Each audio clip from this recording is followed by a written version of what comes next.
Welcome to Night Shadows.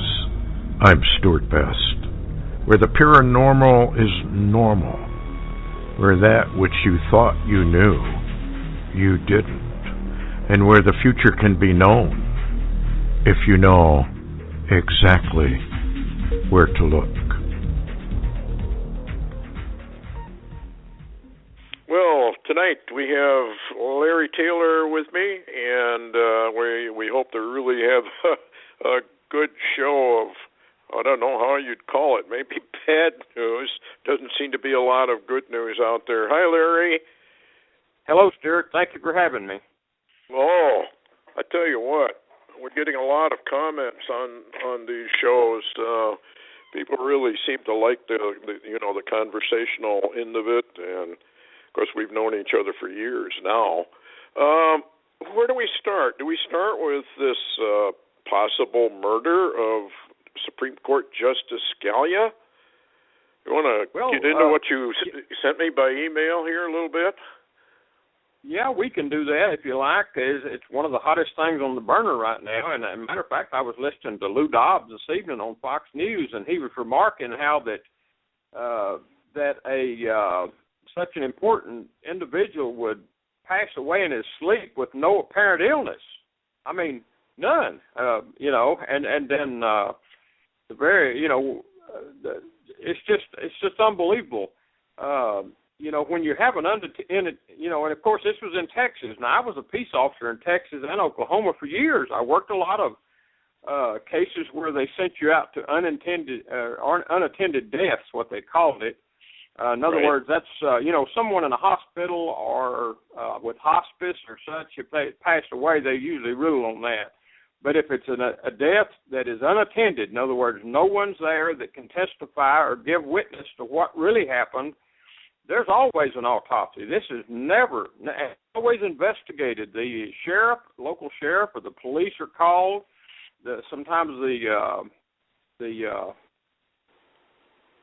individual that the coroner or whatever you want to call him, whatever state you're in, is called to the scene a lot of times. We're in Texas. I guess that would be a justice of the peace or a judge, a county judge, or, anybody that could get to come with authority to make a declaration. I'm shocked. I'm just literally shocked, Stuart, that but being a peace officer in Texas for years, and an unattended death, a death that there was no one in attendance, that they would just absolutely call the funeral home. I mean, seriously.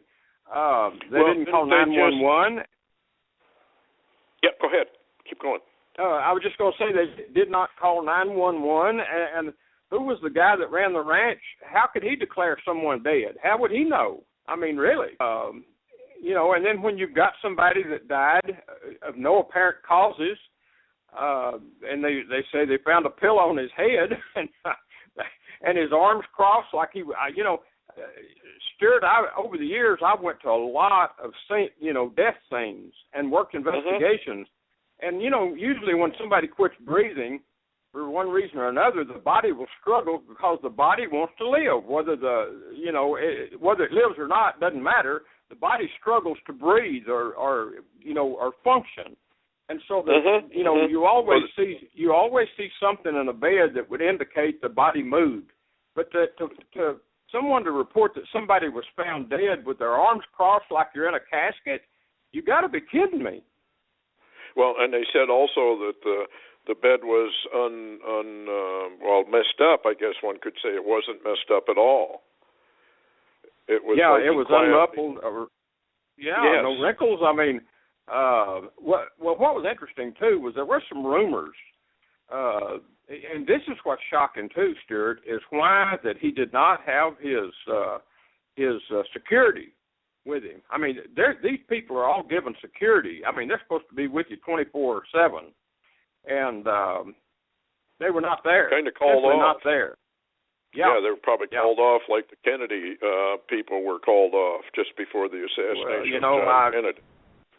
Yeah, you're very truthful. I wasn't going to say that, but you hit the nail on the head in the same manner. And but what's shocking, after this occurred, I'm one of those weirdos. I kind of like to watch what the bots say. Even though the bots is not really a spiritual tool, it is kind of not necessarily prophetic, but it is speculative into the future because of conversation. And so I like to look at bots and also the Torah codes. Now the Torah codes is on a different level than the bots, and the Torah codes done by the ones that really do this thing the correct way. And usually it takes a rabbi or someone, a mathematician, someone with lots of savvy, so to speak, with the Torah and the Hebrew language and the mathematical reasons behind all of this, which is I use, some out of Israel sometimes, but I also use Barry Rothman. Now, Barry Rothman lives in Florida. You're familiar with him, I think. Yes. He's got ARC code, website, and he also does lots and lots of Torah searches on things that are unusual. In other words, where a lot of rabbis, they just do a lot of things involving Israel and prophetic and etc. Barry will look into the unusual things and the paranormal things that's circulating out there that might be connected to the Torah codes. And so I emailed Barry right away, and I asked Barry, I said, could you look at this Scalia thing? This thing is really, really odd. This needed an investigation. This needed an autopsy, and it got none, absolutely none. And didn't they take the body too right away and embalm him? Oh yeah. It's pretty much try to erase everything that was there. But this is what's shocking. I asked Barry. Now Barry's right now involved in a lot of work on the planet Mars. He's doing a lot of. Him and his son both do research on Mars and the Mars missions and all of this, and he's really involved in that. But Barry told me, he said, this is so odd.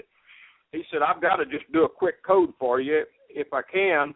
And this evening, just before the show, Stewart, I got a matrix, which I sent you a copy of and a link to. Now, this is Barry Rothman's matrix. It was Scalia murdered, ? And now I just want to tell people, it's under construction. It's not fully finished. It's not completed. But let me just read the words that have come up, the term or terminology that has come up in the matrix of the Torah code search. Number 1, Scalia murder. Number 2, from the president. Number 3, king of Sodom. Number 4, and Gomorrah. 5, Barak. Number 6, homo. Wow. Now that's so far as the codes that have come out, and these are all connected. People can go to I don't know if they can go there and read it yet. You've got the exact link to it. Even under construction, you can click on your link. And if you want to read anything from the link, go ahead, Stewart. You've got it in front of you. Yeah, it says artcode.com. I have received several requests to look at the question of whether Justice Scalia was murdered. In a quick search, I find one ELS of a transliteration of Scalia, followed by murder. Crossing his name was King of Sodom and Gomorrah. Scalia voted against gay marriage. From the president with a skip +1. Barak a skip -1. Homo was parallel to Scalia murder, but not a special case skip. I will try to post statistical significance by Sunday, 21 February. That's, if anybody wants to know, it's arccode, ARKCODE.com/custom 3_400 HTML. Now, for those people not familiar with the Bible, and we probably got some listeners here that think the Bible is just a bunch of junk, old wives' tales, mythology, you have to understand something about the mathematical continuity of the Bible. It is literally quadrillions to 1, or that is totally impossible that any human being actually wrote the Scripture. It was written through people, but not by people. And the mathematical continuity of the Scripture holds true from Genesis 1:1 all the way through to the end of the book of Revelation. and you cannot dispute it. It's been proven by mathematical geniuses this is true. And there's several books written on that, Larry, and these codes are actually what they call skip codes, for those of you not familiar with it. In other words, they skip certain letters. I'm probably not explaining that. Maybe you could explain it better, Larry, than I can.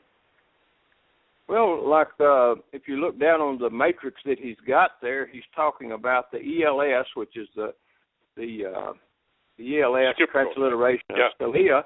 It says the ELS reference is 61,240 characters between rows. So we're talking, and matter of fact, the third link down, it says the matrix spans 612,422 characters of the surface text. They have mentioned numbers 7, 12, and 78. They're talking about numbers as a book in the Bible. The codes are finding these words in Numbers, Genesis, and Exodus. And so, that just tells you that this thing is not, it's so mathematical that no man could have sat down and wrote it. I mean, it's just impossible. You can't even think on that level that this thing lays out at. And one of the things that, matter of fact, talk about I was trying to think of the name of the rabbi named Eli Yahoo. Eli Rip? Eli Yahoo Rips, yeah. That's his full name in Jerusalem. I've had contact with him, and he actually does a lot of code work with Herlick and Glazerson and some of those, that are really on top of everything. And Rips told me, he said the codes, the Torah codes, are literally multidimensional. Yes. You might remember the movie Contact, Jodie Foster. Oh, yeah. Remember, they got this code that came in, but they didn't solve it until it went three-dimensional. That's right. Go ahead. No, I just think the Bible codes are probably the same way. I think everybody's name is written in the Bible, myself personally. Everybody's name is in there, but not everybody's name is written in the book of Revelation, because that's the Lamb's book of life. But it's kind of interesting how all of that works together. And again, I would like to repeat to people who scoff and think that the Bible is just old wives' tale, you better take another look at it. It's not just a book about religion. In fact, it's a book that tells you an awful lot. Got a question? Look it up. You'll find the answer. No, the Bible was written by an entity who is a mathematical ultra genius. I don't know any other way to talk about it. Well, I like to say that the Bible is written by someone that is not a man. Absolutely. So, hey, that's kind of interesting. Well, there's other reports coming in now, too, about Scalia. And I read one, I don't know if it's true or not, that he was a member of Opus Dei. That's a top secret Roman Catholic thing.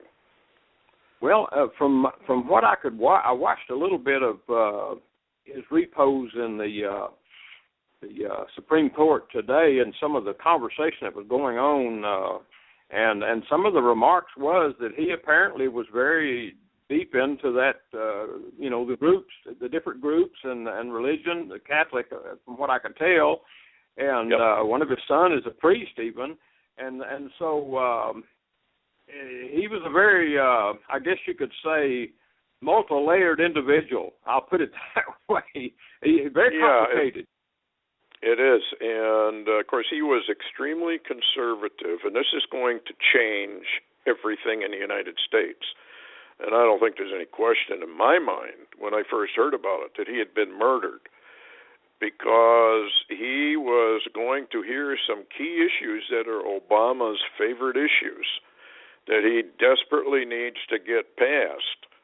and Scalia would have been in his way. He would have. Absolutely. He would have definitely. So now they got a 4-4 tie vote, I guess. But what was also interesting, did you notice nobody really said anything about his family and his children and his grandchildren? Nobody issued any condolences, really. They were all about, well, gee, what's this going to do to the Supreme Court now? It seemed kind of cold. Yeah, it's almost, everybody is functioning like it's scripted. You know what I'm saying? Yes. I got a bunch of calls here. Do you want to take a call? I don't know exactly how this works. What do I do? Just hit the open mic? Well, there may be a number of them calling in to listen to the show, Stewart. Oh, okay. They have that function on Blog Talk Radio. They have that function to call in and listen to your program on a telephone, and a lot of people do that now. Okay, I don't really understand all of this. So, any more comments on Scalia? I think this is it's very frightening, actually, because now we got a 4. Yeah, go ahead.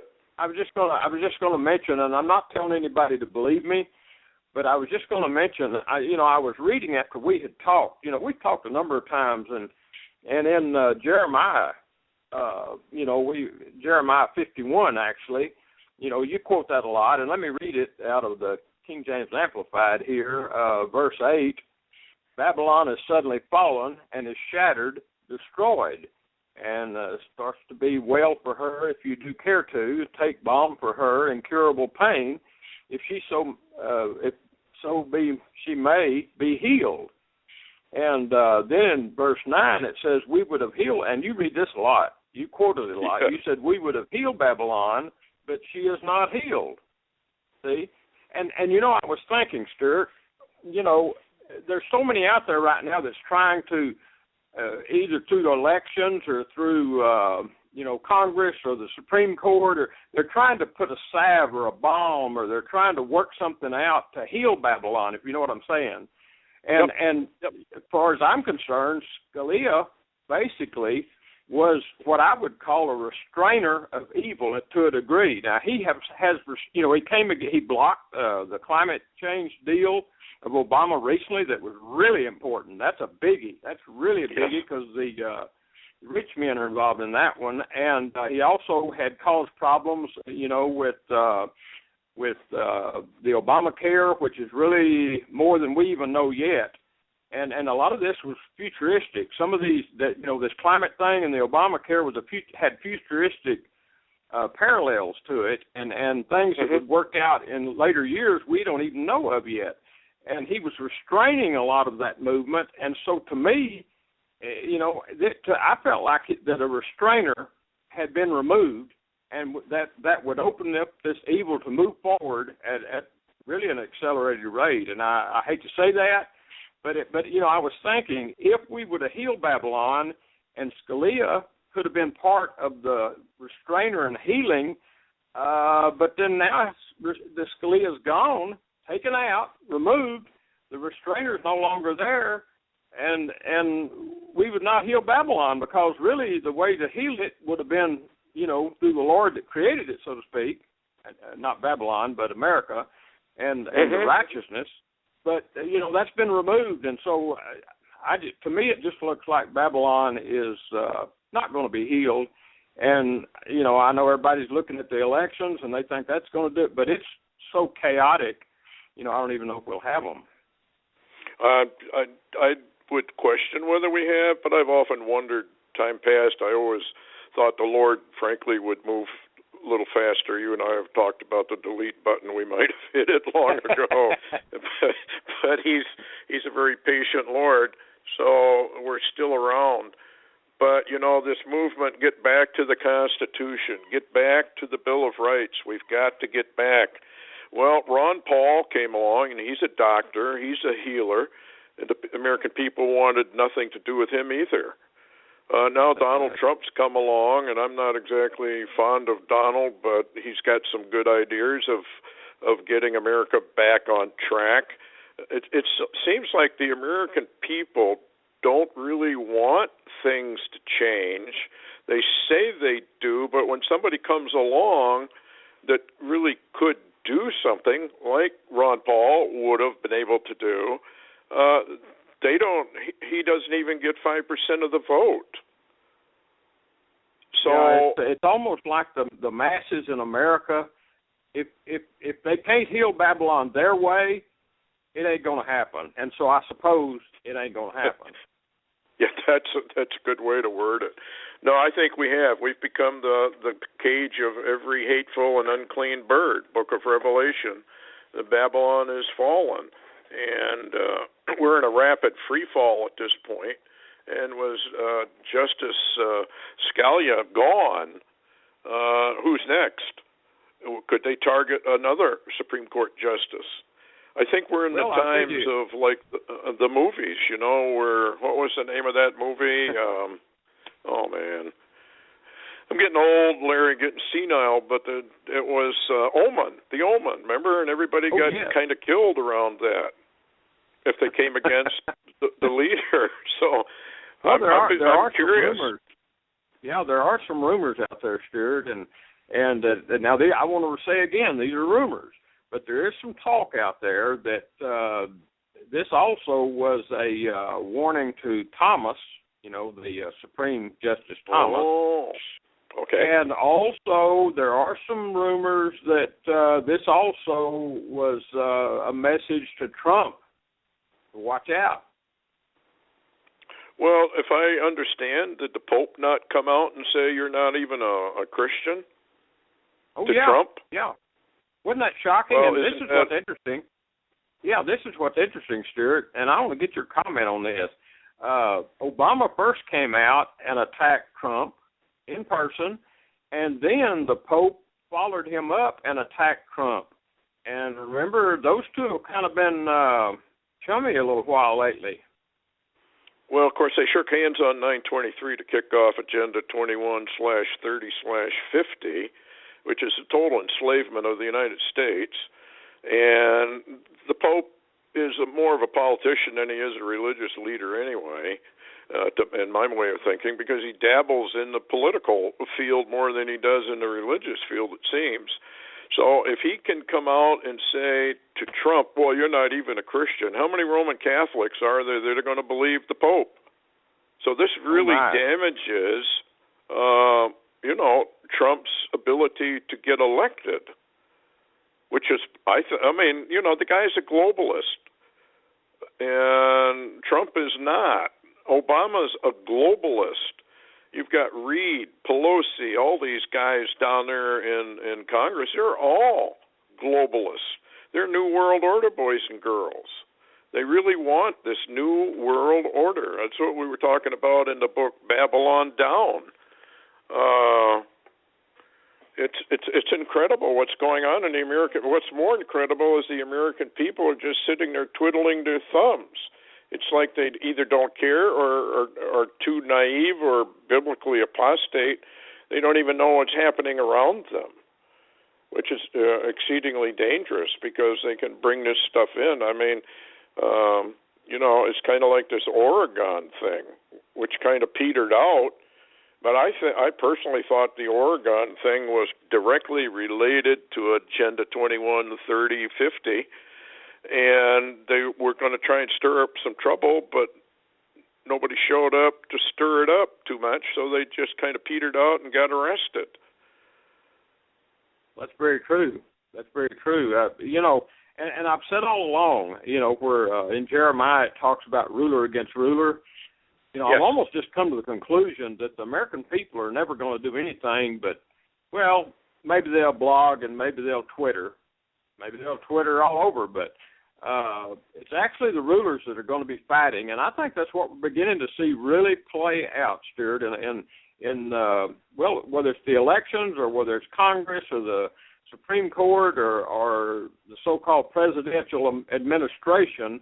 It's ruler against ruler. And, of course, we've got the rich men, that are – isn't it strange, Stewart, that before we ever got a Barack Obama, Russia had already warned us he's coming? Huh. Yes. Yeah, there was a Russian business lady or somebody went over there, and they were talking about Barack This was, 20 years ago? Or something like that. It was quite a while. You're going to have Barack Obama. You're going to have this guy. He's going to be elected. So that should be a message to the American people. The voting is rigged. Everything is stacked, and you might as well get used to it. You're not going to change it, and you're certainly not going to change Bible prophecy. You're not going to change the agenda of God. You're just not going to change it. Yeah, go ahead. But I was just going to say that it is shocking, though, that, what's really shocking is that Anton Scalia is such a low-key death. I mean, it's being kept so low, and like you said, his family is almost blacked out. Matter of fact, Stewart, does it not remind you of redaction by the CIA? His whole life almost is being redacted to some degree. It does, yeah. I guess I'm mispronouncing his name, Scalia. But, it's kind of, I think this has begun. I think there's a Hopi prophecy about assassinations, and it gets out of control. And I'm wondering if this isn't the big beginning. I mean, we've had all kinds of scientists shot and killed. We've had heart attacks. We have this, we have that. And one by one, they just pick them off. But this is a major deal. Now, is this a warning also to Judge Roberts to keep in line here, Chief Justice? It's certainly a possibility.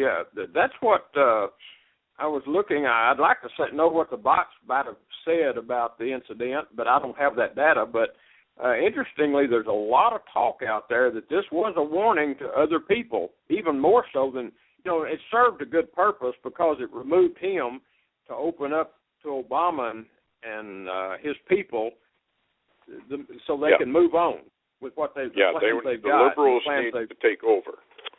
That's right. And but it also, they say, was a message to a lot of people. So, I guess we'll just have to watch and see where this goes now. Well, it seems like they're coming out into the open now. The New World Order boys and girls are hip, hip, hooray. They're coming more out in the open. They don't seem to bother to, these false flags they engineer are so obviously false flags. And yet the American people, they're still twiddling their thumbs. They believe everything. If it's on TV or if it's on Fox or CNN or ABC, NBC, it's got to be the truth or it wouldn't be on there. And you've got that attitude. So I don't know what you can do with brain-dead people. It makes you think that maybe the rich men were right all along, that the American people don't deserve their Constitution, don't deserve their Bill of Rights. I mean, they won't do anything to protect it. I was thinking, Stewart, it seems like every civilization that dies, the people never seem to save it, And Ecclesiastes says it's the same thing over and over. Now, I know I'm paraphrasing. That's not King James, of course, but they do. The humanity does the same thing over and over and over, and it almost reminds me of the signature of insanity. They keep doing the same thing over, expecting a different recourse, and it doesn't happen. Yeah, it doesn't. If they elect a Republican, the New World Order boys and girls work that. If they elect a Democrat, it doesn't matter who they elect. It's all run by the rich men of the earth. The Bible says in the book of Revelation, they're the kings of the earth. They're the rulers. They're the lords who rule everything. It's all run by the power of money. There's some weird stuff going on switching horses, ancient artifacts and odd animals. I've got a little headline here. Mystery prehistoric sea creature that kind of looks like a dolphin and a crocodile. Did you see that? I saw that, and it makes me wonder, Stewart, if I don't know whether to say that maybe something's going on with all of the radiation in the sea, or we do know that there's a lot of activity in these black labs that are going on with all life, whether it's sea life, even men, and the animals and the trees and all these things.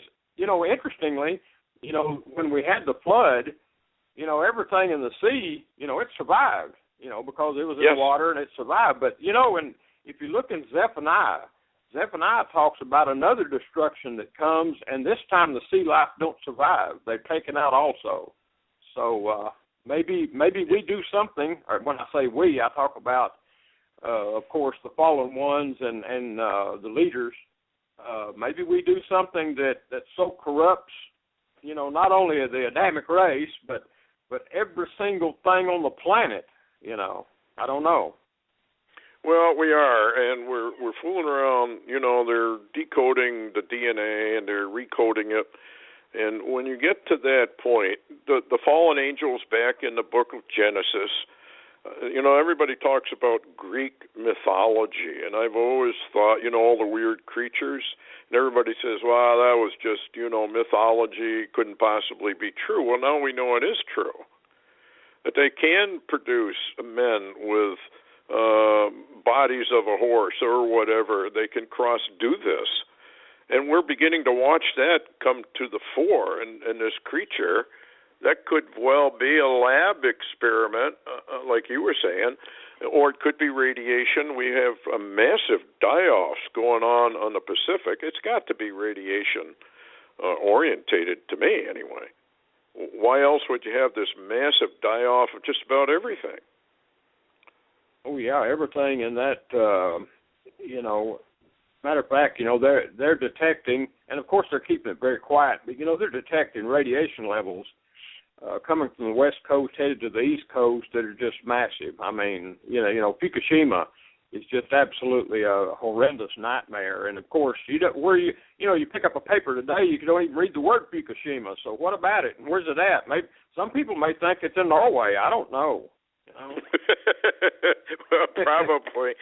If you can dumb the people down enough, they probably couldn't even find America on a globe, let alone where Fukushima is. But what's going on with that deal over there in, I can't think of the name of the city, Park City or something, where that methane leak is have you heard any more on that? The last I had heard on that, they're claiming they sealed it somewhere or other. They're saying the radiation leakage and the methane and all is sealed off. And of course, no one's going to know for sure because the same company that did that is that Jerry Brown, I think, in California. I think Richard Shaw told me that he was really into that area, that group. And so he said that's why the emergency warning never came out as early as it should have to warn people that it was played down like everything else is played down in America anymore. We just don't. There's no warnings anymore, and that's what's so interesting, Stewart. Is I know the American people don't realize the amount of danger we're in America, but we'll never be told. And as a matter of fact, Stan Dale said that one time. He said whether it's the arrival, and he thinks it really an arrival, or something falling out of the sky.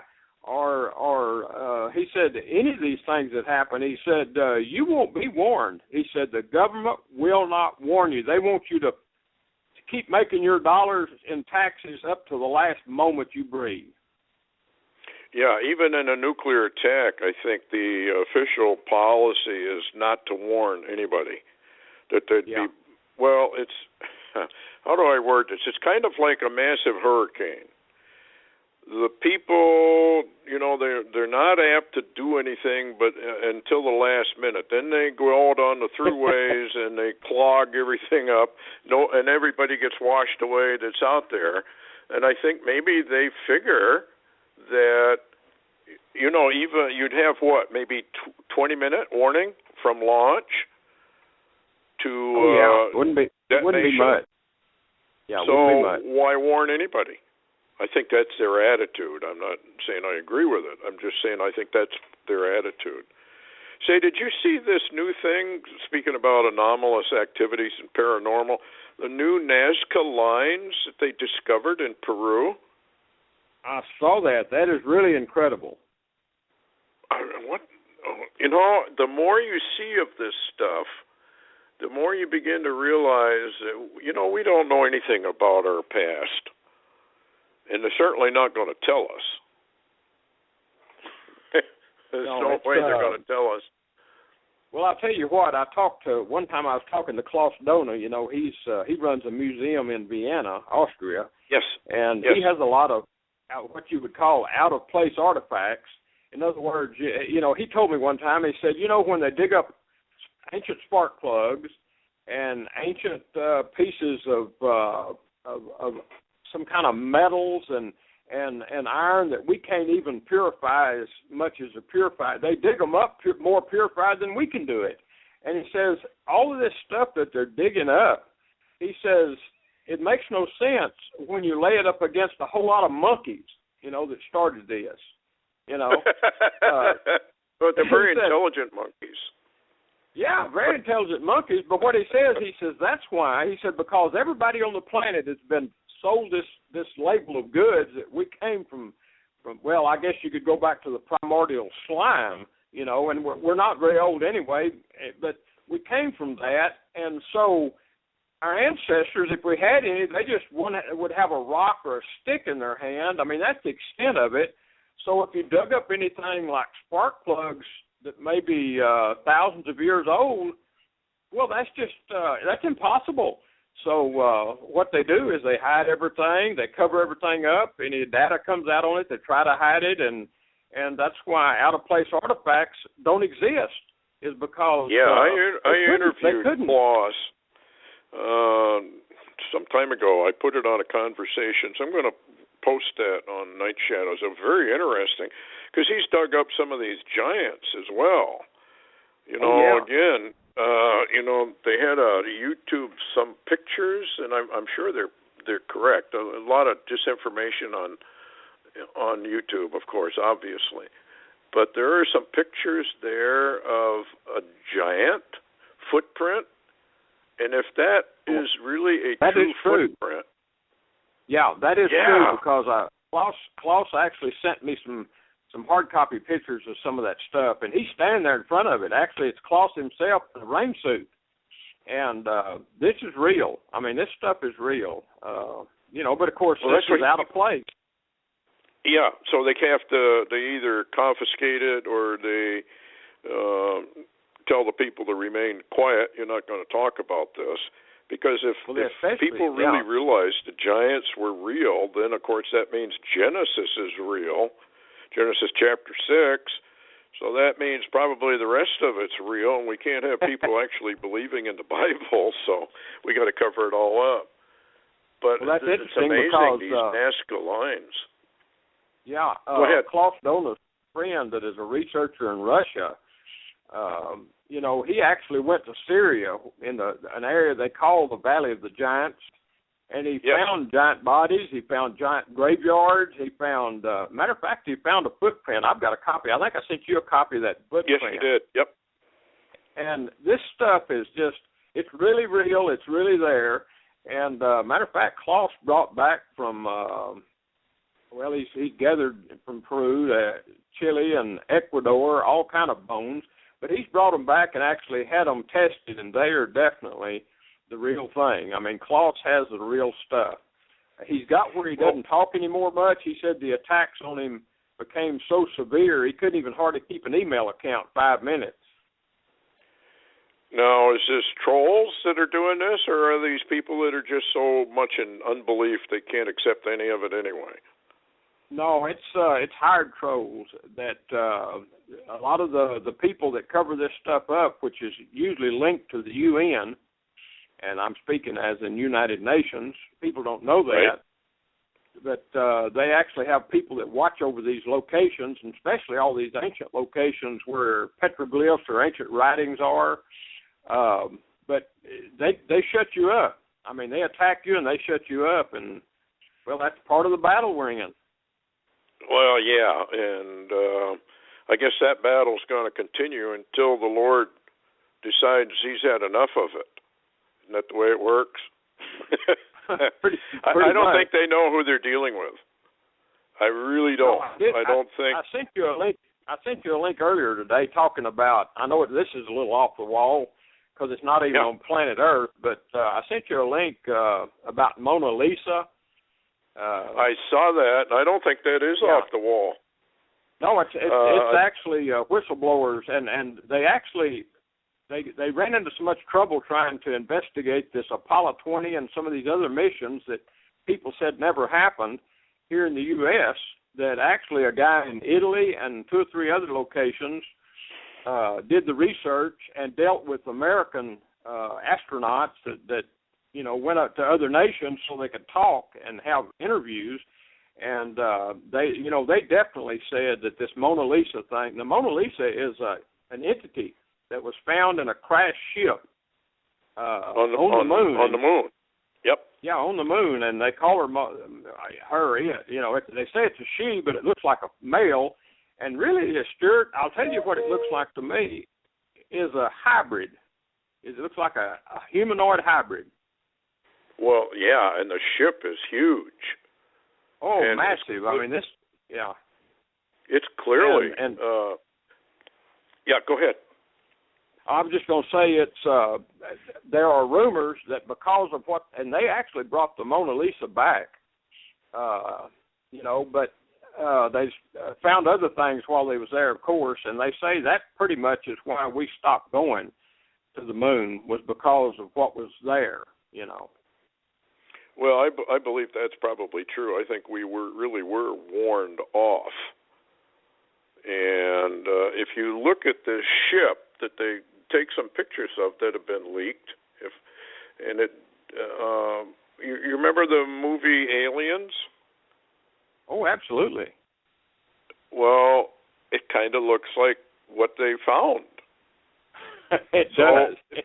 It makes you wonder, Hollywood, we know Hollywood works from the inside out. They have inside information. They produce movies that are actually, they say, if you see it on the screen, they say it was already done by yesterday. So anything you see on the screen, they already know about it, and they probably technology has already gone beyond what they even released. But I was curious because this ship is so much like what you saw in the movie Alien, in the first one. Yeah, that ship is probably a mother ship, but the ones I saw were smaller than that one, but they were similar in construction. And of course, the only images we ever get to see, almost in all the movies and everything, is pretty much saucer craft of some kind, round ships, But these are big, massive mothership things. The one that crashed is. Well, of course, if you got anti-gravity, you can make them any size you want. You could take an anti-gravity engine, put it inside the pyramid, and it doesn't weigh anything. So, well, that's true. I don't think people understand how they power these things, and they keep saying, well, you couldn't possibly go to the moon because you can't get through the Van Allen belt. The radiation would kill everybody. Not if you got anti-gravity. Stan's been saying for a number of years now that these anti-gravity ships operate predominantly, I guess, out of Antarctica. And there's a fellow by the name of Dr. Peter Bader. I don't know if you remember him or not. He's long gone now. But he claimed... I remember the name. Yes, and he claimed that these huge ships, and I've seen them, so I know they're there. Saw 2 of them in Wisconsin. I was coming down I-94 and happened to just get a sparkle of sunlight. And so I looked up, and here is this huge cylinder object floating long ways up. And I thought at first this was just an airplane in a turn, so I couldn't see the wings and I couldn't see the rudder. And it looked just like kind of a cow magnet or a cruise missile almost. Well, it just hung there. And then there was another one down a little further away that I found, and lo and behold, about 300 or 400 people in the state of Wisconsin saw these things, and I guess what they were doing was riding out a tremendous solar storm, and they just came back down into the higher atmosphere and just rode it out rather than plow through, bad, stormy solar weather. But these things are so big that they have places for the crews to go hide in. So that's right. Hey, Stuart, did you get to see that movie Interstellar? I think I did, but I don't remember too much of it. I wasn't too impressed. But go ahead. Well, that was the one where they went to a black hole, remember, to another parallel universe. Oh, no, I don't think I did see that. Oh, okay. The name of it is Interstellar.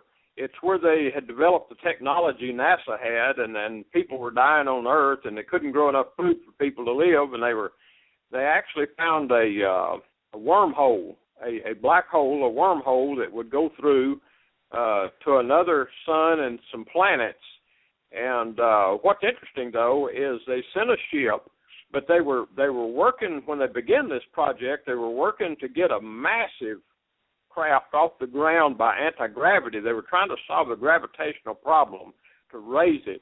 And the theory was, it don't matter how big or heavy it is, if we can deal with anti-gravity, we can do it. And so anyway, what's interesting, and the reason I brought that up, and the name of that's Interstellar. It's really, really an interesting movie. It's almost like The Martian, which is kind of interesting, too. I haven't seen that one either. That's really good. Mine reminds me a lot of some of the data you'll enjoy it, Stuart. You'll enjoy the movie. You ought to watch that one. Okay. But the reason I brought that up was Stan Deyo, when we talked to him, he clearly said that they already have this anti-gravity. He said they're already using it, and he says they can lift massive craft. They can lift it. He said they already know how. They can do it. And, of course, nobody believes that, but that's what he says, clearly. Well, the Bible says they can do anything they imagine to do. It's right there in Genesis. Yeah. Whatsoever mankind imagines, that can he do. Now, when you really look at that statement, what is the creator of the entire universe saying about mankind? He's virtually unlimited. If he can imagine it, then he'll do it, which makes us extremely dangerous because we're a fallen race, and a lot of people don't want to believe that either. But I think all you got to do is look around you. Yeah, it reminds me, Stuart, it makes me wonder, when Adam was originally created, what abilities he probably really, really had. We're so fallen and limited now and restrained, but Adam must have had the most incredible capabilities. And matter of fact, the magic mirror, if people's to believe it, it relates to that and tells that story. Well, Jesus was called the second Adam. That's right. So we already know then that Jesus could control nature. He could teleport himself because you remember some of the stories where he was in a crowd and they were going to come after him and he just wasn't there anymore. I mean, if you had the ability, that'd be great. You walk into a place, they come to get you, and you just teleport yourself somewhere else. So, yeah, they had that ability. Well, remember the where was that, in Acts, I think, where, there was a teleportation. We've had stories of that. Actually, there was I think it was a Christian man who was driving on an interstate, and I don't know what happened, but anyway, a whole bunch of cars stopped all of a sudden, and he couldn't. And he found himself all the way through to the other side with no explanation. And there's a couple of those deals on YouTube, and they try to poo-poo some of that, but I'm a firm believer that we know absolutely nothing of the powers that the Lord Jesus Christ had. He just didn't use most of them. And it's very, very interesting to me that when Pontius Pilate had that confrontation with him, that Pilate was a little nervous, I think. Don't you know that I have the power? He said, you would have no power. I have the power to kill you, said Pontius Pilate. And Jesus said, no, you don't. It's only given to you from on high. Otherwise, you'd have no power at all. And we forget those kind of things. We forget who's in charge. But That's speaking right. about going through an interstellar, going through a portal, remember Disney's Black Hole? Oh, that was a classic. That was really a classic. So they've known about this stuff for years. Yeah. I really believe it. Well, I think they've known. You know, I read some things, you know, from Spielberg and you know, in Hollywood. And yes. You know, he made a lot of the most incredible movies, and one of them was I was trying to remember the name of it. It was Taken. Just simply yes. Taken, about abductions. And yes. some of the grays and the craft and the things, the abductions that he actually portrayed in that movie, they say is close to anything of reality that you could get. So he had the inside on a lot of data to put that together. That was a long series, and it really encapsulated even the you know, we talked about the little blonde girl that wound up. She was a hybrid. You know, and that was where they was going with genetics and stuff, you know? Yeah, well, it's kind of interesting when you go back to the days of Hitler and Nazism and the perfect breed, the Superman. What did they want? Blonde, blue-eyed people. What was the end result of all the genetic manipulation in Taken? A blonde, blue-eyed girl. That's right. And I think there was a message in that movie.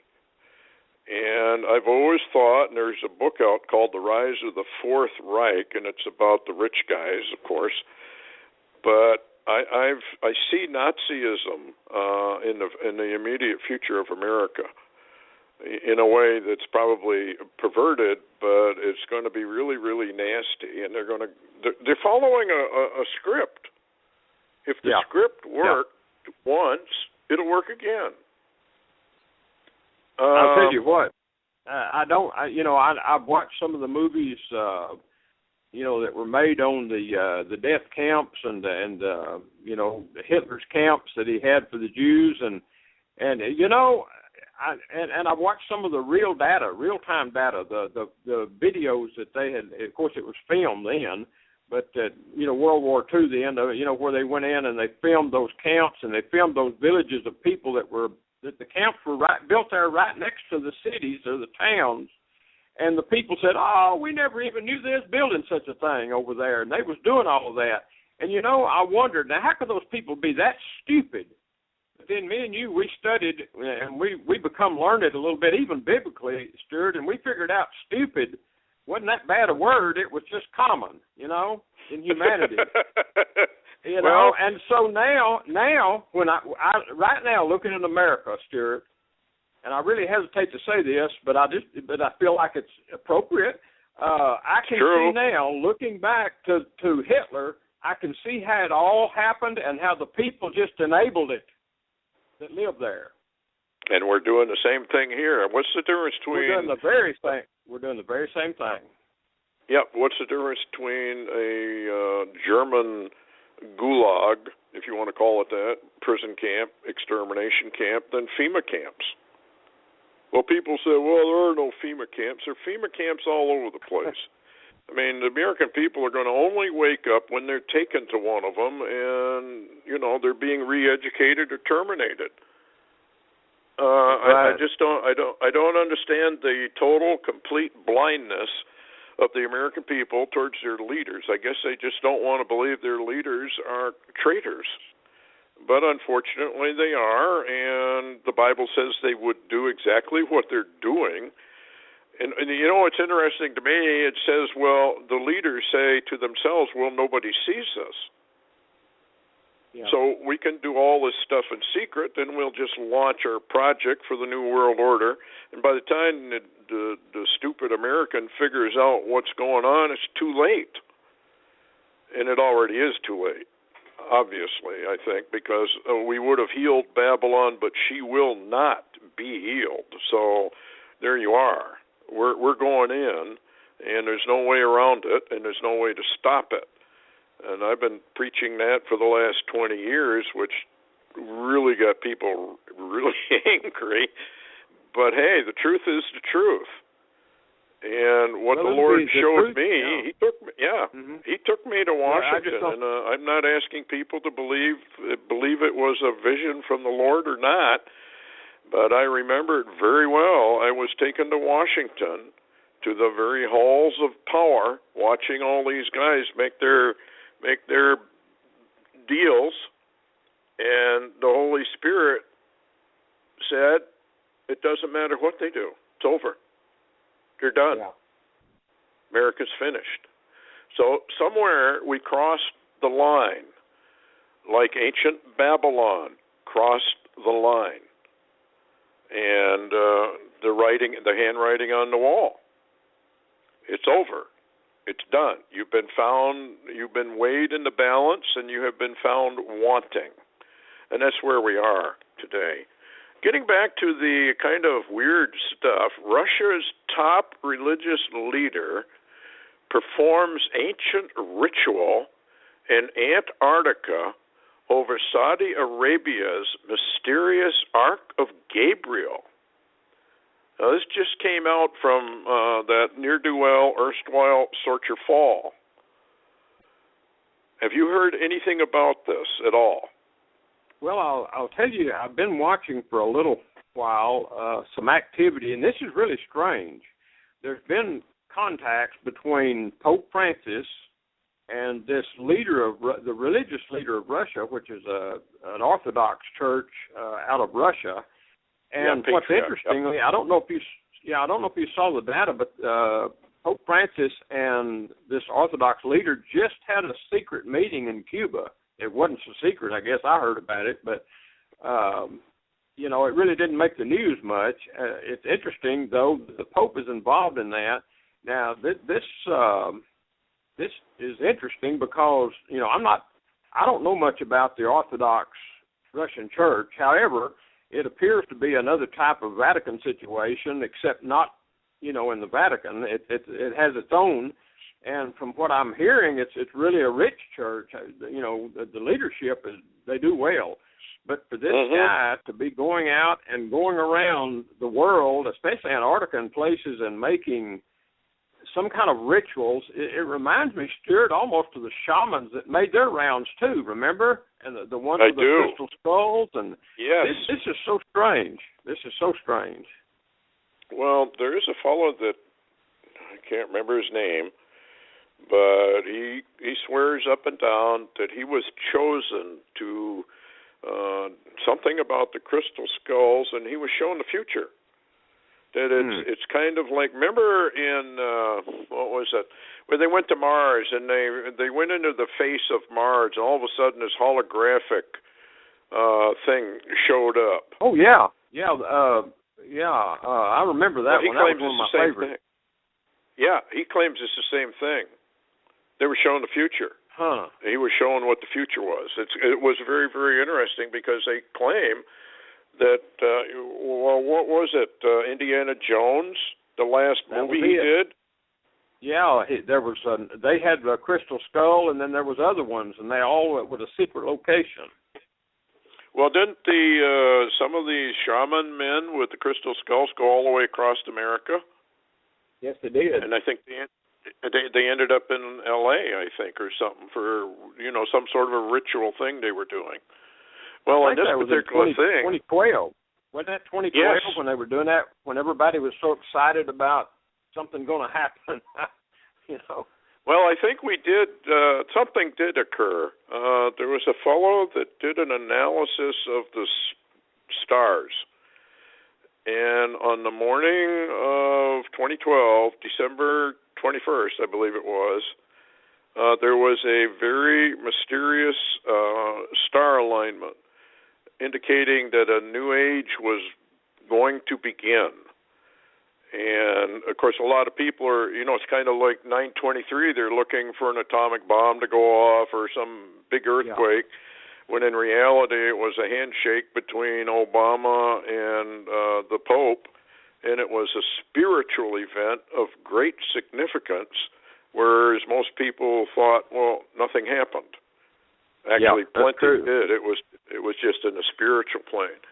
But anyway, this is what it says. It says that the global leader of the Russian Orthodox Church, Patriarch Kirill, I guess, of Moscow, arrived in Antarctica today, where he joined up with a vast Federation naval armada transporting from Saudi Arabia the mysterious Ark of Gabriel, entrusted to Russia's care by the custodian of two holy mosques, and performed an ancient ritual over it from a secret text that was given to him by Pope Francis just days prior to Cuba, when these leaders of Christianity's two top sects met for the first time in nearly 1,000 years.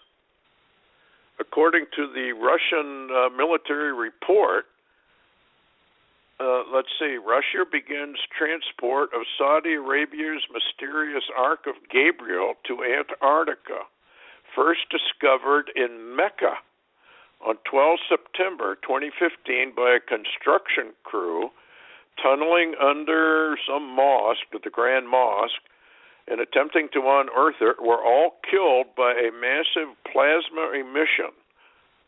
It killed another 107 people. I don't know. What do you think? I don't know. There's some bizarre stuff in this world. I mean, I know people think there isn't. That reminds you a lot of the talk of the Ark of the Covenant, but of course the locations are wrong. But isn't it strange, Stuart, that a lot of times, the Old Testament talks a lot about types and shadows, but isn't it interesting that a lot of times there's a Christ and there's an Antichrist? Maybe there's an ark and an anti-ark. Yeah. Hey. Yes. Interesting. Anyway, it says here that Ark of Gabriel, legend behind it claims it was written directly by the Watchers as described in the Book of Enoch. Anyway, as to what this ritual was, nobody seems to know. Now, I want to talk to you. You sent this to me. There is nothing new under the sun. What was will be again. Cell phone type of instrument. Where did you find that? Well, to be real honest, Stuart, it was right on Yahoo News, and Yahoo News indicated this was a bona fide report coming from mysteriousuniverse.org, and I did some research on it, and there's not a lot of data.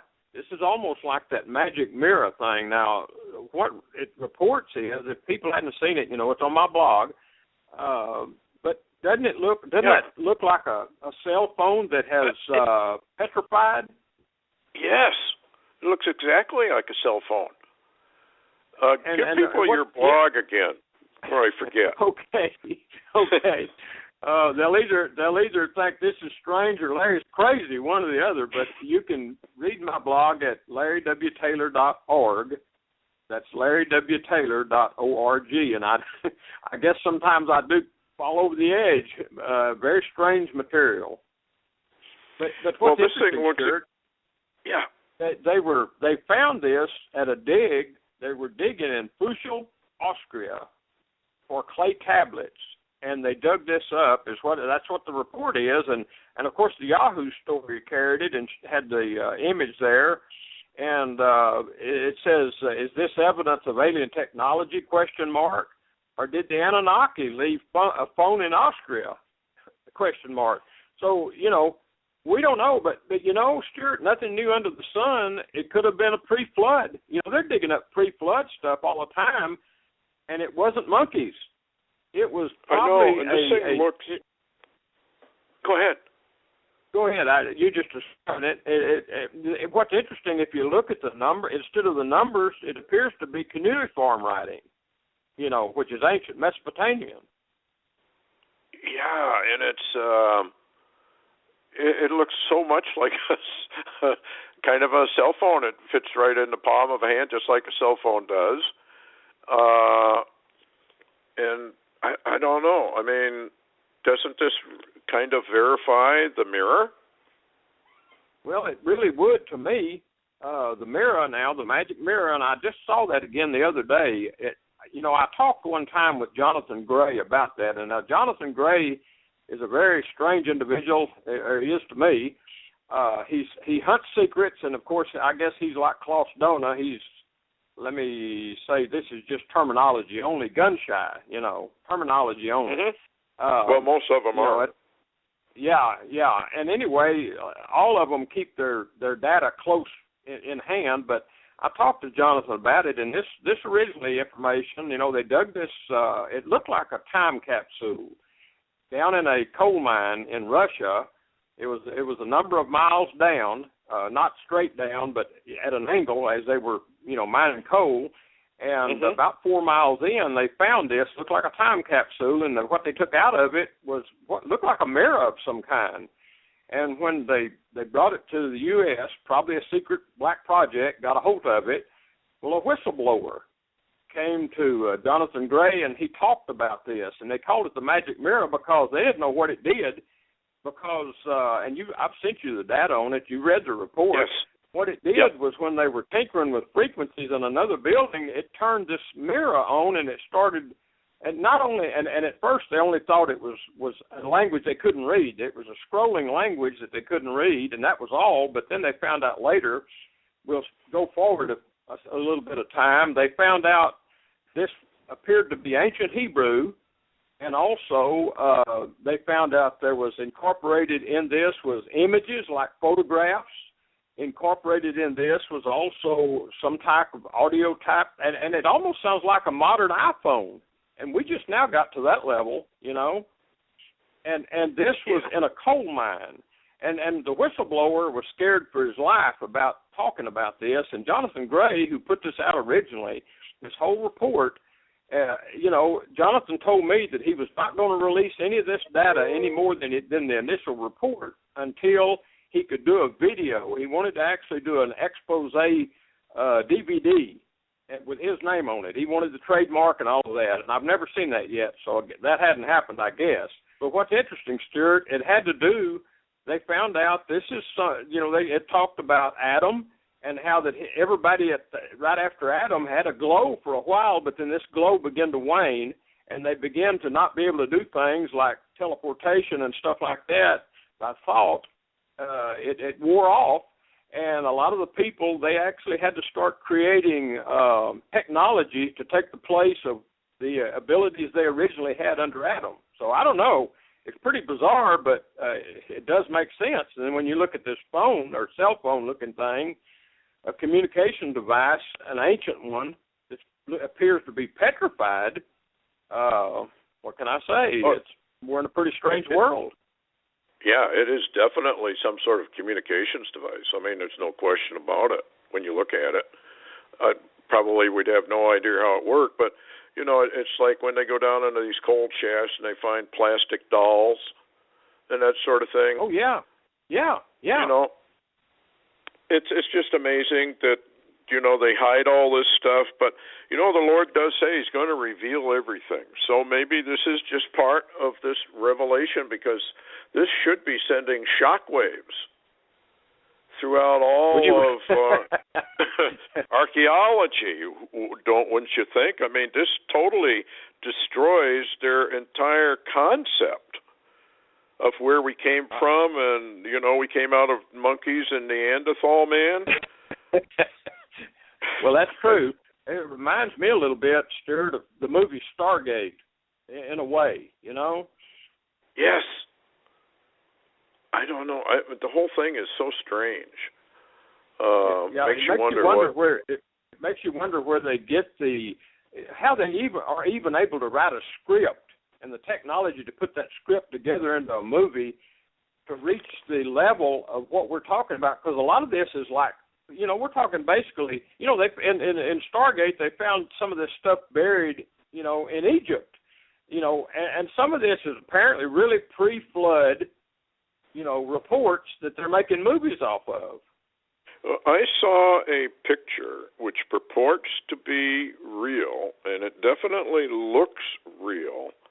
It's a black and white picture. It's fairly old, and it's a Stargate. It's clearly exactly what is shown in the movie Stargate. It's got all of the. This is probably where they got it from. I'm not saying it's working. It's something that was dug up. And of course, sure. You remember when we invaded Iraq and went all the way to Baghdad? Do you remember that? I sure do. We were looking for something, weren't we? I had someone contact me and told me that they had literally went into underground dig and tunnels down under Old Babylon, by the ziggurat, and there was things under there, and one of the things that they had dug up and taken away was a Stargate under there, and also they had, this is just a report, somebody told me, said that they had also found craft of some kind. You remember like the old Brahmanas in the Indian Indian text? Well, they had found some of that under there, and that a lot of this invasion of, Baghdad and the area was to obtain antiquities and things that had been found and dug up by Saddam, underground. And I did get some reports and even a couple of pictures of huge, and it was Blackwater that was doing the work. They were going in and doing the security and putting stuff in massive containers like rail cars and flying them out, to unknown locations. And so, you look at that and you think about Stargate and you think about some of these other movies they've made. We're in a real bizarre world where the truth is really, the truth is buried, and occasionally we stumble on it or dig it up a little. Well, you remember when Art Bell interviewed John Lear? Yeah. I don't know if you ever heard that program, but anyway, they got to talking, and John gave Art he claimed it would be kind of like a CIA briefing or an NSA briefing about UFOs, aliens, et cetera, et cetera. And then at the end of this briefing, he says to Art, would you release this information to the general public? And Art hesitated for a minute, and he says, no, I don't think I would. Are we capable of actually handling the actual real truth? Number one, of our position before the Creator. Number two, we're probably not number one on the food chain. And number three, our past is so different than anything being taught anywhere. Could we actually handle it? I mean, all you got to do is go to your neighbor, talk about conspiracy, and they roll their eyes and walk away because they don't want any more to do with you. Well, that's kind of mild, isn't it? Well, compared to what? I think, Stewart, the answer to your question is kind of like Art Bell would say a lot of times. He said, I can't hardly wrap my mind around that. Yeah, I don't think we can. I really honestly don't think that, because of our educational system, and we've been dumbed down to the point now where we can't even connect the dots anymore. The average person is simply unable to. In fact, there was an article about that conspiracy people are fruitcakes, off the wall nutcases, because they take events that are apparently unrelated and yet connect them together to form a picture. Well, there's an article here. I'll read you the headline and get off on this. The CIA created conspiracy theory language to shut down the truth movement. Most conspiracy theorists are sincere truth seekers, expert researchers, and lifelong investigators. There is no conspiracy theory in the above, but rather conspiracy fact.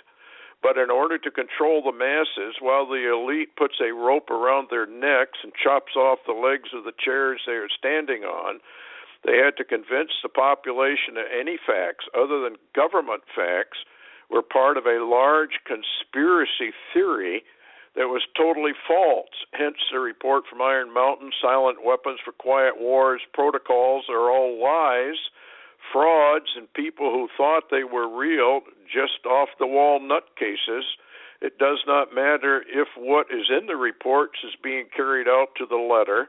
That, of course, would simply be coincidental or simply a misinterpretation of the events.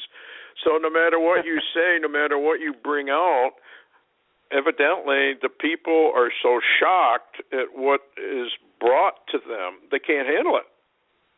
Well, I'll tell you what, Stewart. Let me give you another example, which is almost the same as what you just said, except this is a true life experience that me and Darnett had. Yes. You know, when I was in law enforcement, even in Oklahoma, you know, I could probably write a report or do an investigation that could put somebody in the electric chair, could actually cause them to lose their life. I could actually, you know, do an investigation that would cause them either loss of their freedom or actually to lose their life. That's fine. But then one day in Hugo, Oklahoma, when I look up and I see cylinder craft and I make a report to the FAA investigators in Oklahoma City about that, then I'm a nut. I know. It's weird.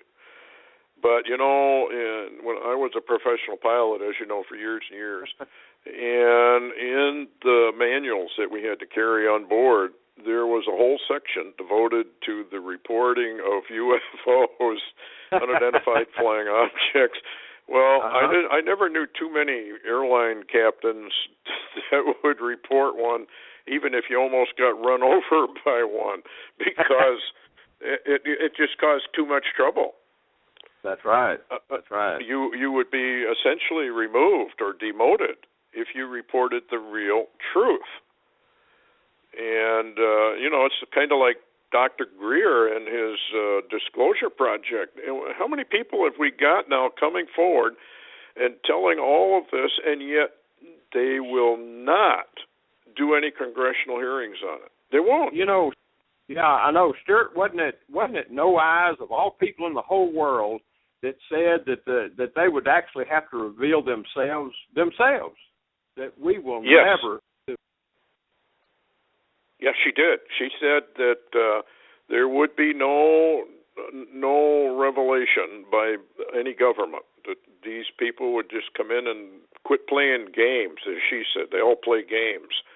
We're in the game playing right now, which is why you see them, now you don't, hide and seek type operations, but he said then she said they will come out into the open and reveal themselves. And she said the ramifications of that are not good at all, because then the American people say, well, what's going on here? You've known about this for a long, long time. Why didn't you tell us? And, of course, it probably is one of the final breaches of trust. I don't know why the American people would trust their government anyway. Anybody from the government tells you something, usually you can count on it being the opposite is the truth. We've come to that point.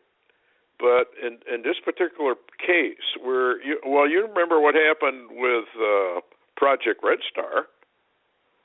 Oh, I mean, absolutely. you called me up and said, this is going to be a non-event. Well, it was. It was total non-event.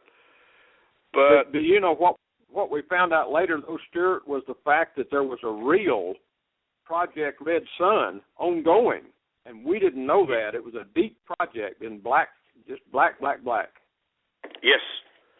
And I got some of the documents on that because I want to do a finish-up video on it. But, yeah, you're right. It was Project Red Sun. I had no idea there was such a project.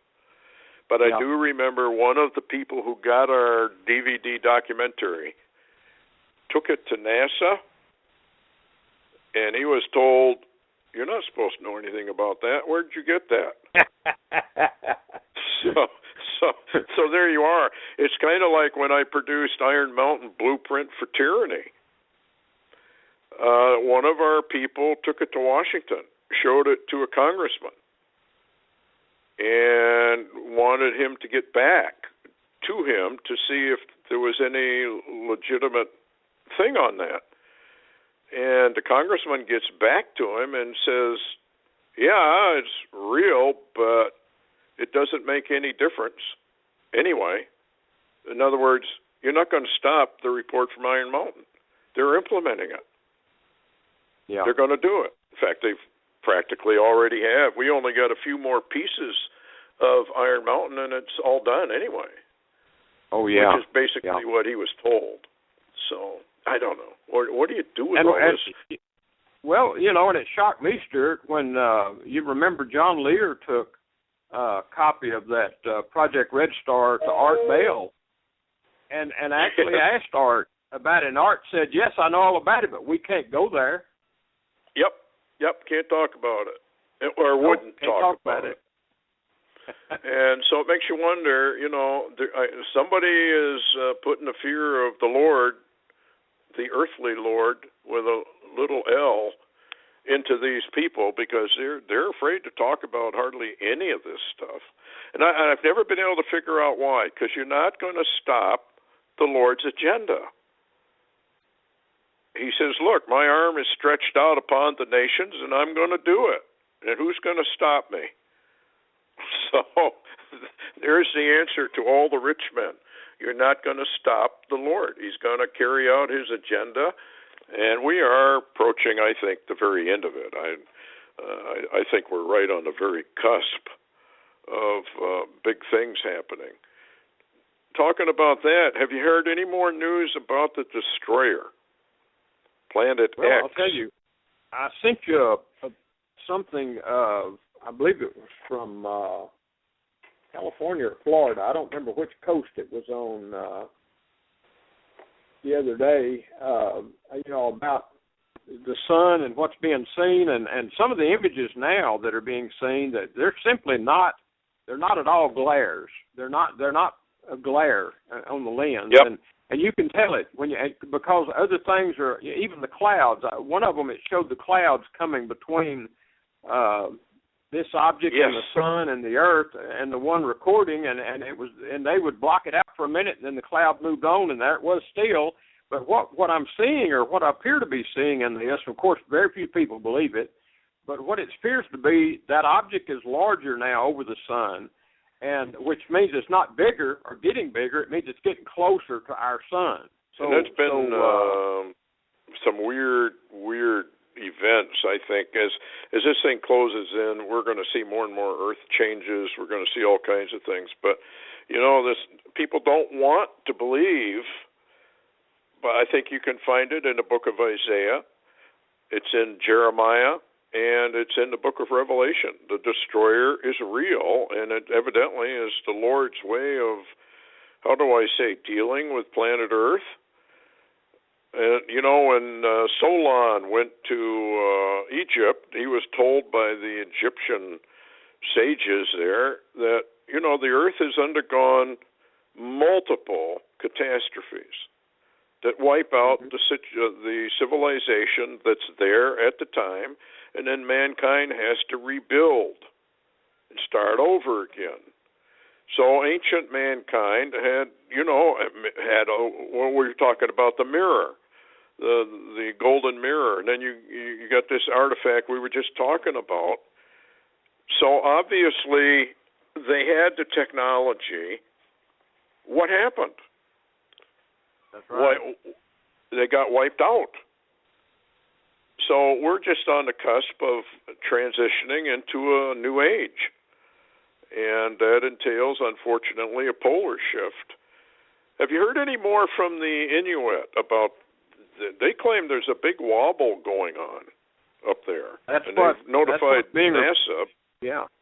Well, I do know that there are more people now calling in. A lot of people have contacted Augusto Perez and different people, and reporting that there's more now noticing the sky movement, the rising of the sun and the setting of the sun and the moon, all being a little bit in the wrong places, or it seems like it's leaning a different direction, and we're seeing more of this. It's becoming more apparent to the people because of the reports. We're used to one or two might contact me or you. Now it seems like there's more that's noticing either this wobble or tilt, and there's changes going on in the solar system. Yeah, there are. Well, all the planets are changing. Every single planet in our solar system is in fact changing, and I doubt if there are SUVs on all these different planets, and I doubt if the people are involved in these changes. But of course, the United Nations and Agenda 21 are just harnessing these changes to bring in their world government, blame it on mankind when mankind literally probably has nothing to do with it at all. And here we go. But it's amazing to me that you can have changes solar system wise, and nothing is said about it, or very little is said about it. And then you get these reports from scientists, and they're kind of squashed as soon as they come out with it. So they are hiding everything. I know Gordon Michael Scallion said that they would not tell the American people anything until they absolutely had to. I suppose that means if you look up in the sky and you see this big planet coming your way, then they have to tell you something. But you haven't heard any more about it, I think. Yeah, that's what Standeo said. Now, the most recent, I don't know if you heard the interview, Augusto Perez interviewed John DiNardo talking about some data that he had. And apparently this observatory in Chile actually got some photos of the destroyer and actually got them out early on the Internet ahead of our government being able to shut them down. And this is why, according to John, that Caltech and all of that group had to put out this new thing about a new planet way out in our solar system, and they call it Planet 9. And this is to cover up the destroyer and its entourage that's incoming.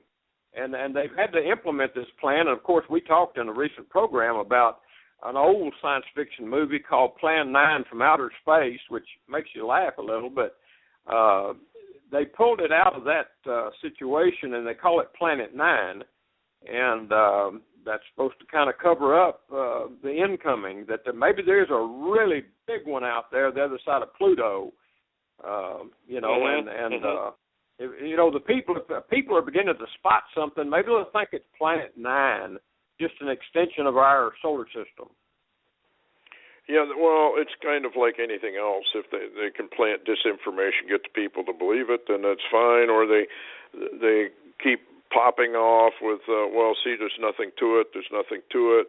It's just garbage. It's just mythology, and don't worry about it. And we don't, Alfred E. Newman, what me worry type attitude. And I can understand, I guess, why they have to kind of do that, because of what the masses of the people would probably panic.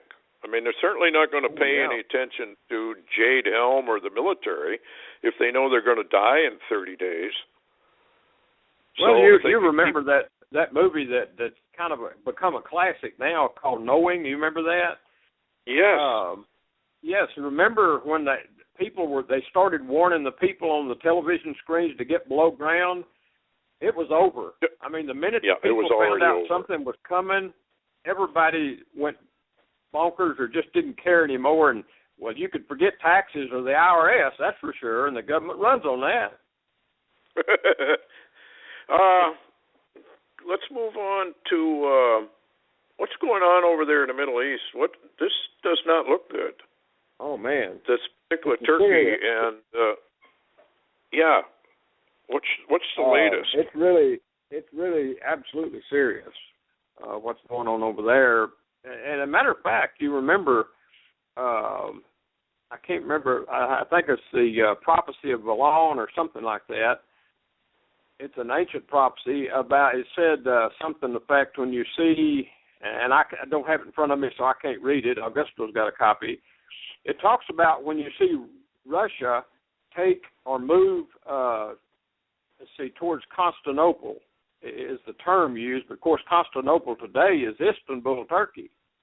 Yes. It says when the Russians move on Constantinople and in that region that the Lord is nigh to come. And so anyway, it's really serious over there. The Turks and this is something that's really interesting too. The Turks have decided they're going to take out completely the Kurds. You know who I'm talking about, the Kurdish people there in Iraq and Syria. And Russia apparently, of course, the Kurds are allies of the U.S., and a lot of good that did them, didn't it? But the Kurds are the main ones fighting ISIS, and Russia has taken up protection of the Kurds. Now, Turkey has decided they've got them, Saudi Arabia, supposedly, as reports come down, have about 350,000 troops on the ground now, and all kind of armor right down by the border of Syria. Now, it wasn't on the news today. I looked, but it was just a Scalia funeral. I'll tell you what, Russia has been warning Turkey to stay out of Syria and to stop shelling the Kurds. And Turkey is just, it seems like, I'll put this terminology in there, hell-bent on doing it. And matter of fact, the other day, Turkey was caught flying some of its planes in Greek waters even, trying to skirt the Russian air defenses. And today, I saw the report that Russia had went before the UN about this problem with Turkey coming into Syria, trying to invade Syria and invade the Kurds, and it got nowhere. So right now we've got almost an absolute confrontation building between Russian forces, which actually you're talking about Russian, Iranian, Hezbollah, Syrian, and the Kurds, and this strange alliance between Turkey and Saudi Arabia that appears to be about to launch an invasion into that region. Now that's Russia. That's going to be a head-on invasion. I mean, when they start that one, that's probably when Russia and Turkey is going to go at it. Now, I don't know about Europe. Seems like they're bowing out. They don't want to get involved in this conflict, and it don't look good. And Israel right now is really warning about the volatility of this conflict. But as the news continues to come down, the Obama administration is ignoring it. So there you are. Here we are, yeah. I've got a little article here. It says, Russia has adopted a first strike doctrine. Now, didn't Putin say we'll use nukes if we have to, if I remember right? Not only that, but they didn't, American media had little on it, but they've actually moved nukes into that region, Russian nukes. So, it's not like there's not any there. And matter of fact, they've moved those S-400. They're selling Iran some S-300 missile batteries, but Russia's got some top-of-the-line ones, S-400s. They've moved those in there. Plus, they're bringing in warplanes now. Reports are we didn't even know they had. They're bringing out of Russia. They're really building. And they've got nuclear submarines, that is Russian submarines with nuke missiles, right there in the Mediterranean. So it could go bad, and it could go bad quick. And it doesn't. This is what I've always said, Stewart. I've always, and you've heard me say this numerous times. When Obama came into office, everything he has done up to this point is how you start a big war. Everything. Yep, that's what they're definitely. This is what this little article says. So here we have it.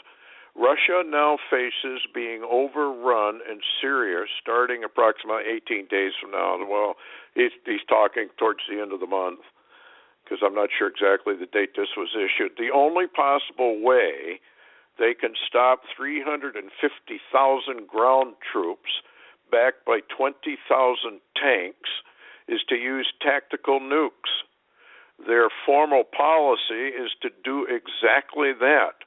Hence, tactical battlefield nuclear weapons will be used. There's no way to avoid it because it's the only possible defense against 350 ground troops and 20,000 tanks that are now amassed and ready to come across the border. So if Turkey does this and Saudi Arabia does this, doesn't that suck us right into it? Well, I would assume that it does, and maybe that's the plan all along. I tell you what, Stewart, we have been. You know, if Obama was a Pied Piper, you remember the old storyline as it goes, the Pied Piper that yes. played that tune that led everybody. He's been a good one. He's led us like a ship of fools. You know it. I know, and you know it's amazing that the people never thought to ask Obama. Well, you talk about change, but what kind of change are you talking about? And of course, convert America into a third world country under communist, Marxist, Nazi, whatever you want to call it, type of rulership. It was amazing that the people just fell for it, I guess, you know.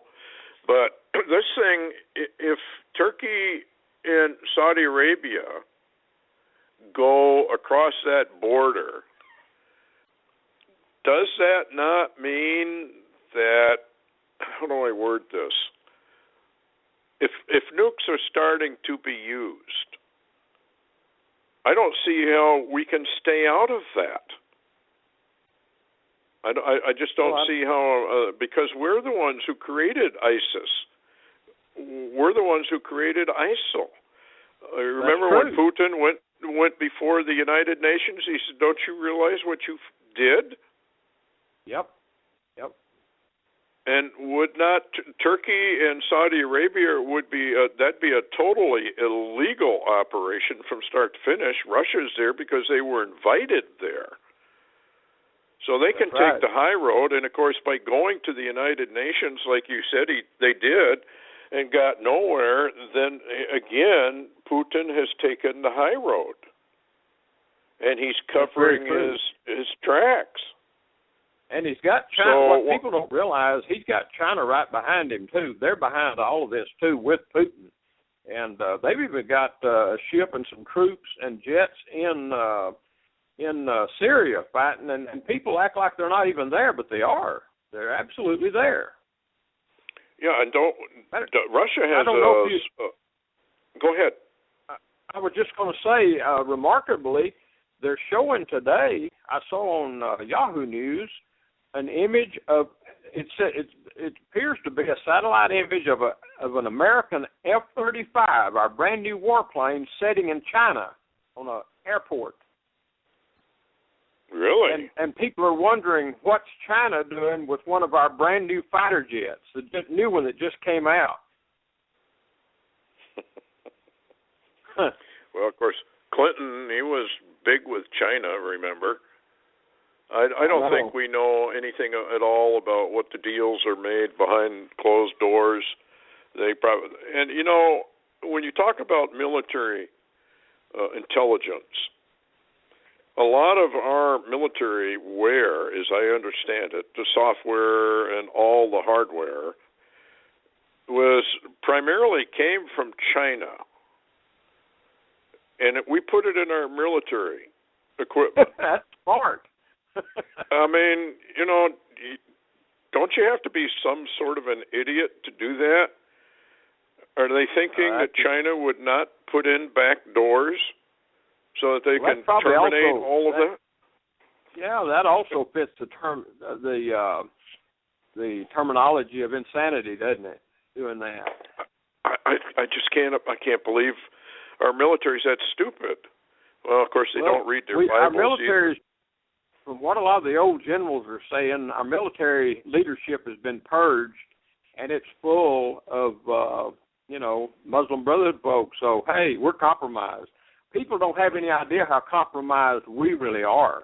Matter of fact, a general the other day said that if we ever get a president that's any good again, we're going to have to tear down the Pentagon and rebuild it. Well, I got a feeling that where we are mostly compromised is when we turned our back upon the Lord Jesus Christ. That's right. Well, that is true. That is very true. When the Supreme Court ruled against him, then that was your last line of defense. and he's lifted his hand now. We are not going to be protected. I got a thing. I think this came from Israel. Turkey calls for joint operation with the Saudis against ISIS. Turkey and Saudi Arabia could launch a ground operation against Islamic State, Turkish foreign minister said on Saturday, February 13th. They are sending warplanes to a Turkish base to fight the extremist group. They also offer you know who they're going after, Stewart, and it's not ISIS, because Turkey supports ISIS. They're going after Assad troops and the Russians. That's not going to fit too well with Putin, who already said, you want to bring on World War III, we're ready for it. Well, I think that he is. I really think. I don't think he's he's a good chess player. I don't think, Obama doesn't strike me as that level.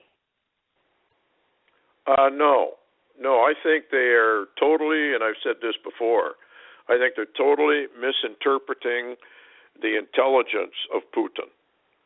Now, I do know from the Bible what happens to them in the end, but for right now, you're dealing with somebody that's far smarter than the people realize, and I don't think he's bluffing when he says bring it on. I think they are ready for nuclear war. And what's interesting? This is what's interesting, Stewart. If you look at, we've moved almost all of our abilities or capabilities out of that region. I mean, we've moved everything. And the only ones that have come in and set up their capabilities for war is Russia. They're ready. We're not. Yeah. That Norwegian prophet, didn't he say something about Russia finally moves and goes all the way across Europe? And they have equipment, military equipment that nobody had ever seen before or even knew they had. They came up out of the sea and climbed up on land. They were kind of what do you call those, kind of amphibious? They've got those now. They've got those now, and that was 100 years ago he prophesied that, and I've seen these. Russia has these craft that can come up on the land out of the water, Wow. So they already got them. Matter of fact, I saw one the other day. I was watching Russia doing some landings off the Mediterranean, and they were using those craft that we're talking about that this guy saw prophetically 100 years ago. And Russia's using them right now in the Mediterranean, right off Turkey and Syria, and around Latakia, where they were doing some landing. They were landing Russian Marines with those, was what they were doing. And, does anybody know? I just going to say that a lot of the warfare craft they brought in, especially the bombers and things they're using, are better than what we thought they had. It is a surprise with what they've got. Do you know how many troops Russia actually has now in Syria at all? Does anybody have a count? No, I don't. No, I don't think anybody knows that. Yeah, nobody. I don't believe anybody knows for sure, And the only one that's keeping tabs on the Russian activity more than anybody I know right now is Netanyahu and Israel, and they're not talking much. They're not saying much. I would be very nervous if I was Netanyahu. Well, they are. They are. They're concerned because of a lot of the information that I've seen coming out of Israel intelligence is the fact that Russia has brought in some really incredible electronic warfare ability, and they will pretty well, when they begin to use this, they'll pretty well control the air and the ground electronically. So Israel's nervous. As a matter of fact, the Russians right now are bombing within 6 kilometers. That's actually 4-point-something miles of the Israeli border. I mean, they're right there. They're bombing right there on the border, and of course they're bombing the so-called rebels. But this whole thing. This is so volatile. Any day we so can wake are we up, watching? Are we watching the front waters, so to speak, of Ezekiel 38:39? It almost looks like we are, because Russia now has a firm base in Syria. They can pile in aircraft, troops, whatever they want, and they can just tell Netanyahu, oh, don't worry about it. You know, oh, we're just loading the gun and we're pointing it at you, but we're just practicing. That's if you remember Dmitry Duduman, don't you? Yes, I do. He made I talked to someone he stayed with over there when he was in Israel before Dmitry died. He made a trip over there. He went down by the Galilee, the Sea of Galilee, and he said an angel came to. Matter of fact, the guy I talked to, he's still alive, and he said that Dmitry told him that an angel had showed up at the Sea of Galilee and showed him the way the invasion would come, and he said that Russia would all of a sudden turn and come down, bringing multitudes of nations of troops with it and invade Israel. So, you know, we can see this all beginning to shape and form. I mean, armies are being placed in a position that if the agenda changes, it can turn the other way. Yes. Yeah, the Russian Prime Minister, we have slid into a new Cold War period. We have slid into a new period of Cold War. Prime Minister Medvedev said at Munich security conferences on Saturday, almost every day we are accused of making new horrible threats either against NATO as a whole, against Europe, or against the U.S. or other countries, he said. Medvedev warned of grave consequences for the West if it didn't cooperate with Russia in Syria and elsewhere. Debka file, Friday, Russian Prime Minister Lavrov, I guess, referred to the Syrian war, said, I call this struggle a third world war by other means. They already know what it is. Russia does, but we're not being told. Yeah, so is this actually we are already into the Third World War? Probably. Yeah, basically, we're probably already in the early hours of it, you could say. And what's interesting, NATO is trying to stay out of it. Turkey, being a NATO member, is trying to bring NATO into it. And, Europe and NATO does not want part of this. And if Turkey invades and has conflict with Russia, Turkey's going to be in real big trouble, because I don't believe Obama will come to their aid against Russia, and I sure don't expect NATO to either. Well, you know what's interesting is prophetically, in Ezekiel 38:39, Turkey is aligned with Russia. And yet, right now, they're fighting a war. So, do the Soviets come in? I always refer to them as the Soviets because I believe in glasnost and perestroika was all for Western mythology, so that they'd believe there was really a breakup when there wasn't. But if you've got all of this going on right now, this thing can be so volatile that Turkey could get, maybe they take out, what's his name? I can't remember his name. Who is Erdogan? The Prime Minister? Erdogan. Yeah. Well, maybe he gets kind of like our Supreme Court justice.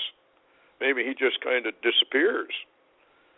But something has to happen for Turkey to come into alliance with Russia, which right now they're going to have a war with Russia, it seems like.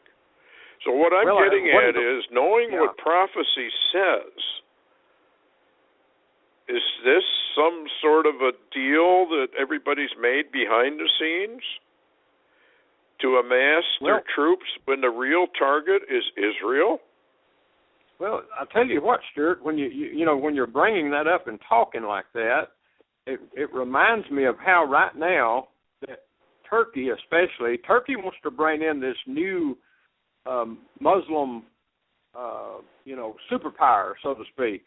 Turkey wants to bring in, that, and of course Iran's wanting to do the very same thing, and the battle, down in, with ISIS and that group, the Islamic State, they're trying to bring in the Caliphate or the Mahdi, and at the same time, they just what they call started, a new war appears to be starting in Libya, where we just struck ISIS today after they named that new state down there as the Islamic State of Libya. This thing is spreading quickly. Now, what's interesting, and I'll say this, Turkey right now is trying to bring in to be this Muslim superpower. What if all these armies wind up in the Middle East facing each other, something changes, maybe like an assassination of a ruler or something, or a coup, which could happen very easily in Turkey, and what then all of a sudden there's some realignment of the powers, and they might all decide, well, it's time to take out Israel. We got the armies here. That's what I'm wondering, because they're virtually on the mountains of Israel already. Oh, yeah, they're right there on the borders. Yeah, all around. Israel's surrounded, absolutely surrounded. And you remember Netanyahu said, well, who's your enemy? And he said, everybody. Well, he's right, because, Jordan has been a friend for quite a while. They have a peace treaty.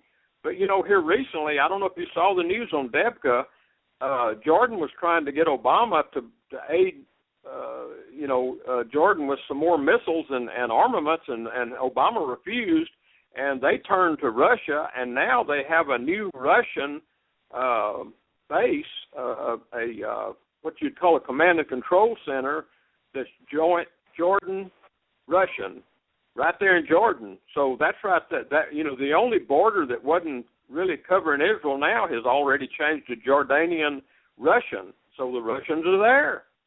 Yeah, this thing could turn overnight. I mean, you could go to bed one night, and next day you wake up and everything's changed. Almost and a there's no different world. question. There's a Baha'i faith. In their prophecies, they said that America had to be severely disciplined. And the discipline, as I recall it, I don't have it in front of me, but it seems to me the discipline they said was a nuclear war. And I believe that Ezekiel 38 and 39 do talk about the taking of America. We are the ones dwelling carelessly in the isles, number one. Number two, we've gotten rich in cattle and goods. Number three, we dwell without walls or gates. And it says they're already on the mountains. Yes, they're already on the mountains of Israel. So, I mean, if you were a Russian general, or I was, what would you say? You'd want to neutralize anybody that could come to Israel's aid when they decided to strike. And I'm just wondering if this is not an assembly of the nations that are to ultimately turn and go against Israel. They're right there. And if they've got all these bombers, warplanes, and everything, they could cover the land like a cloud, just like it says. And they could do it almost instantly, right? Oh, that's incredibly true, what you're saying. What's also interesting is the fact that everything's ready to go. I mean, it wouldn't take much. It wouldn't take much to change the whole circumstances of what's going on. And this is what's interesting too is the fact that we know that our leader now would give no support to Israel. We know who he'd back if he didn't lead it. Well, he even said so. He said when push came to shove, he'd support the Muslim world because he is one. Anyway, nobody believes what he says, but he's been quite open about it. If you just use the fruit, like the Bible says, look at his fruit for 7 years plus. It'll tell you what he is, Yeah. And we do have to have a major conflict over there, even if it's not world war, to bring in if there is going to be such a thing, a confirmation of the covenant. And I've always wondered about the Oslo Accords, because they're still there, and it's a 7-year deal. It's a 2-year, 5-year. It was announced that way on the BBC when it first. You remember when they brought that in? They even had the deal in Washington, the handshake and all that. I've often wondered about the Oslo Accords, if this will not be brought in and reconfirmed. Because and what's interesting too, Go ahead. What's interesting too, Stewart, is there is some data coming out today that Assad had made a report lately that he was going to take back all of Syria, and Russia told him to be quiet. And it makes me wonder if there's not already some type of agreement to draw some new lines on that border, a deal being struck, and that might alter everything if they do strike some kind of deal. Yeah, it would. It would. Wow. Well, we know that this mess, I mean, if you're going to cry peace and security or peace and safety, then you've got to have the Masonic order out of chaos. So we have to go into this chaotic state. If your economy falters, what do? You go to war. I don't see any way around a World War III myself. Well, I'll tell you what, Stewart. I don't know. Have you ever read that real early novel of Tom Clancy's, Red Star? Let's see. I think it was Red Star Rising or something like that. I believe it was. I haven't. No. Yeah, it literally shows Russia in a time of what appears to be decline and problems with their oil and energy. And all of a sudden, Russia makes a move, a clandestine move on the Middle East and Europe, and also blocks the U.S. from trying to save either one of them. And it makes me wonder about Putin. Now, of course, there was a different ruler in Red Star Rising. That was the name of it. Tom Clancy is about an 80-something book, and it was, of course, all different people, but the scenario is so almost just what we're seeing today. Blocking America. We've got Russian submarines, too, they say, off our coast, and that was part of this novel even. I mean, the way they forestalled us from trying to, of course, we didn't want to support anybody. We didn't want the war anyway, in the book. But they actually blocked us and made us want it even less, and they went after the Middle East and Europe and almost took it. But, of course, Tom Clancy worked it out where they didn't. But it's a telling novel, it was almost prophetic in a way that he wrote that. And, Tom Clancy, they say, was taken out just like Breitbart was because of some information he had. Well, it's kind of like the Vatican fellow, Malachi Martin. He fell down a bunch of stairs. So, and what makes me wonder, too, and I'm kind of wandering here, but did you see that article where Trump had to make a forced landing with his airplane? You know what that reminded me so much of? That reminded me of the scenario. You remember me telling you about under Clinton, Senator Inhofe had a problem the same way. And yes, there was an attempt to do something to his plane too. And you remember, me and some others would guard his planes whenever he would come around. He's a Oklahoma congressman, Yes. Well, we're running out of time. We got about a little over a minute. Want to tell people again how they can reach you, Larry? Sure. If they just completely run out of stuff to read, come on over to LarryWTaylor.org. That's LarryWTaylor.org, and you can read some things you might not ever believe, but it is good reading. Well, people need to wake up. They need to open up their minds. They need to open up their hearts, and because if they won't, they're going to be opened up anyway, but probably not in a way they'd like. So it's a little bit better to be prepared. But I thank you again. If I left anybody with anything, it'd be get your house in order. It is really, really time to have your house in order. Yes. Well, thank you so much for joining us again on a Friday evening. It really, people really enjoy these. So I really appreciate you taking the time.